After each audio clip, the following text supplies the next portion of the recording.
दोस्तों नमस्कार, मैं हूं डॉक्टर सूर्यकांत, विभागाध्यक्ष रेस्पिरेटरी मेडिसिन विभाग, king George medical university Lucknow. दोस्तों, मई के पहले मंगलवार को पूरी दुनिया में अस्थमा दिवस मनाया जाता है। क्यों?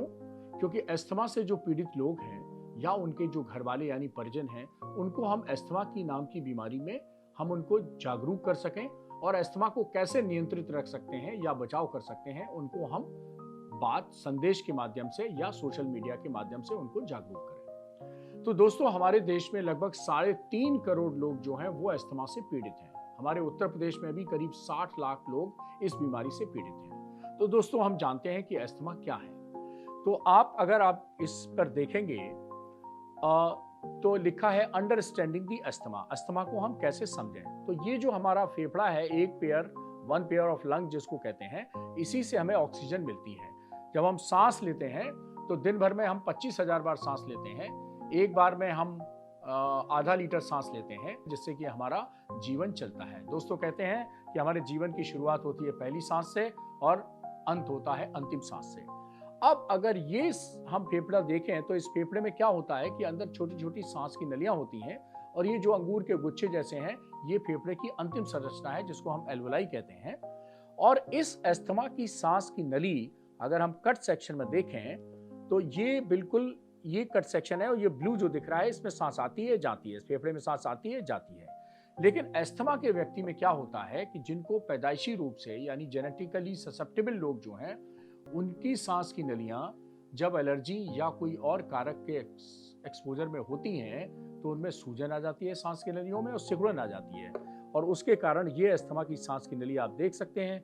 ये नॉर्मल सांस की नली है और ये जो सांस की नली है इसमें म्यूकस भरा हुआ है, सूजन है और सिकुड़न है।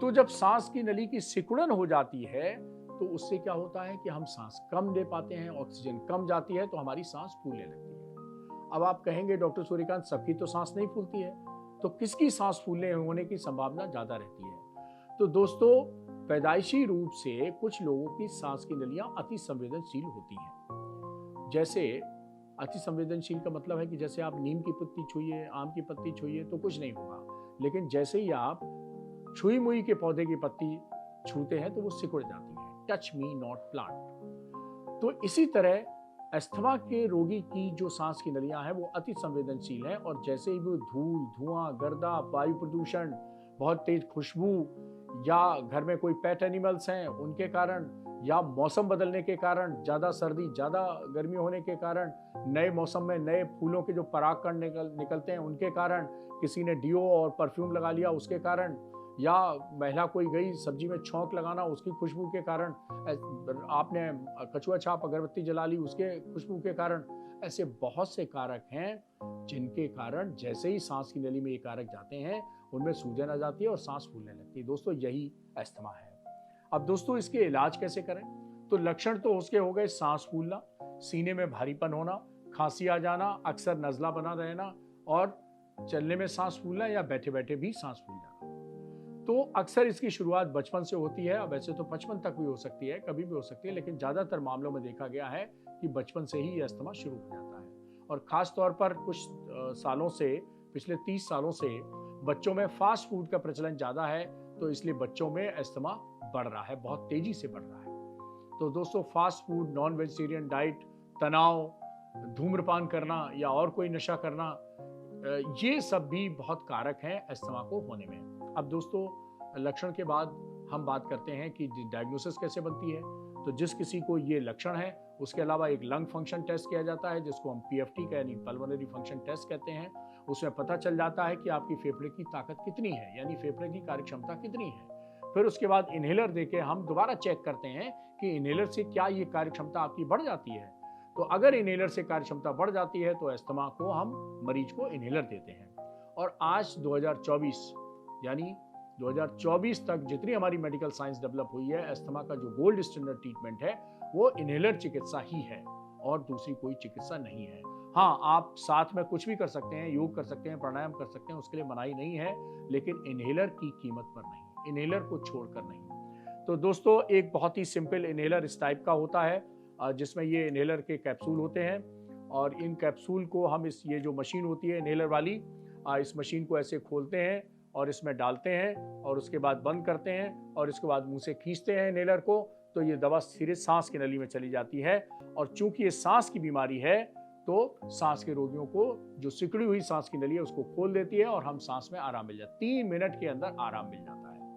अब दोस्तों आप कहेंगे इसकी जगह हम गोली कैप्सूल खा लें, तो बिल्कुल नहीं। इसलिए क्योंकि गोली कैप्सूल या सिरप में जो दवा की मात्रा होती है वो मिलीग्राम में होती है, एमजी में होती है। आपने देखा होगा ना, ये गोली 200 एमजी की है, 500 एमजी की। जबकि इनहेलर में, ये जो इनहेलर का कैप्सूल होता है, इसके अंदर जो दवा की मात्रा होती है, मैं पढ़ रहा हूँ, इसमें एमसीजी लिखा हुआ है, यानी माइक्रोग्राम में होती है। और 1 मिलीग्राम में दोस्तों 1000 माइक्रोग्राम होते हैं। अर्थात इनहेलर की जो दवा ली जा रही है वो इतनी कम मात्रा में है कि उसके कोई साइड इफेक्ट नहीं होते हैं या बिल्कुल नगण्य होते हैं। दूसरा, हम इस दवा को सीधे सांस की नली में ले रहे हैं जहां इसका असर दिखेगा, ये सांस की नली को फैलाएगी, सिकुड़ी हुई सांस की नली को। जबकि हम गोली खाते हैं तो गोली पेट में जाएगी, पच के ब्लड में जाएगी, ब्लड जब दूसरे अंगों में पहुंचेगा तो फेफड़े में भी पहुंचेगा, तब ये फायदा करेगी। इसके अलावा ये ब्लड के साथ ब्रेन में भी जाएगी, लिवर में भी जाएगी, किडनी में भी जाएगी, बोन में भी जाएगी, तो वहाँ साइड इफेक्ट करेगी। तो इसीलिए लंबे लंबे साल बहुत से ऐसे सेलिब्रिटीज़ हैं, चाहे वो फिल्म स्टार हो, स्पोर्ट्स के स्टार हो, पॉलिटिशियन हो, जो 50-50, 60 साल से इनहेलर ले रहे हैं और उनको कोई आज तक साइड इफेक्ट नहीं हुआ, बल्कि वो सब कुछ कर सकते हैं। क्रिकेटर क्रिकेट खेल सकता है, हीरोइन फिल्म में एक्टिंग कर सकती है, हीरो भी कर सकता है, पॉलिटिशियन प्रेसिडेंट और प्रधानमंत्री बन सकता है, कोई भी कुछ भी बन सकता है, बशर्ते वो इनहेलर डॉक्टर की सलाह से नियमित लेता रहो। तो अगर कोई आपके यहाँ अस्थमा का रोगी है तो आप जरूर एक चेस्ट रोग विशेषज्ञ को दिखाइए। एक्सपर्ट ओपिनियन के बाद अगर अस्थमा की डायग्नोसिस बनती है तो डॉक्टर की सलाह से इनहेलर चिकित्सा ही सर्वश्रेष्ठ चिकित्सा है, उसको नियमित लीजिए और स्वस्थ रहिए।